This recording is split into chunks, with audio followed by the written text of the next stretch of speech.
sur la question, est-ce qu'il ne faut pas le TTIP pour rétablir la balance? Ça, c'est une vraie question. Ça, c'est une vraie question. Et là, je pense que vous mettez le doigt sur le fait que l'Union européenne, comment est-ce que je dirais, c'est un petit peu, j'essaie de trouver la bonne métaphore, c'est un petit peu le couple qui va à une partouze en disant on est complètement échangiste, ma femme et moi. Évidemment, le couple chinois et le couple américain qui vont à la même partouze veulent bien profiter du voisin, mais ne veulent pas laisser le voisin profiter de lui. Et donc, si vous voulez, l'Europe, c'est un petit peu la seule qui va à la partouze en étant libre-échangiste. Et donc, évidemment, c'est là qu'il y a un problème.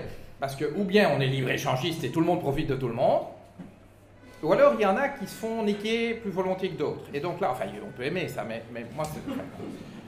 Donc, franchement, il y a un problème. Parce qu'évidemment, les Américains sont-ils libre-échangistes uniquement quand ça les arrange? Est-ce que les Chinois sont libre-échangistes uniquement quand ça les arrange? Et donc, on sait très bien que l'Europe est la seule puissance mondiale qui a, quelque part, la religion du libre-échange. Mais comme je vous disais tout à l'heure, quand on donne au marché une souveraineté supérieure à celle de la démocratie, ben c'est le marché qui impose sa loi.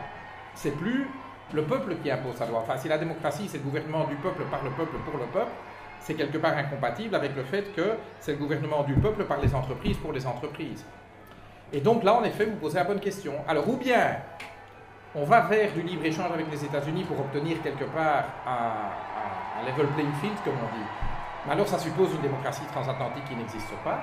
Ou alors, on tire la conclusion logique, ça n'a pas de sens de continuer, nous, en étant les seuls naïfs du libre-échange par rapport à des gens qui ne le sont pas. Et donc, il faut peut-être se réinterroger sur la nécessité de mettre des barrières au commerce. Je veux dire, vous rentrez à la commission avec ça, enfin, vous écririez ça dans votre examen d'entrée à la commission, je veux dire, vous ne passez pas la première étape, je veux dire, parce que c'est comme si, je ne sais pas moi, un candidat au séminaire parlait d'Allah. Bien sûr qu'il ne rentre même pas. Mais on est bien dans la même approche, c'est une approche religieuse. Mais il faut sortir de cette approche religieuse. Si on met la démocratie au-dessus de tout, alors on doit se dire, il faut faire coïncider les limites du marché avec les limites de la juridiction démocratique. Et donc, il faut remettre des barrières, puisque si on veut faire coïncider les deux limites, il faut remettre des limites, enfin des barrières, des limites à ce qu'on peut faire et pas faire, en termes sociaux, en termes environnementaux, en termes démocratiques, en termes de normes de santé, etc., etc., etc. Et donc, je trouve qu'il n'est absolument pas insensé de mettre des règles qui conditionnent l'accès au marché en Europe.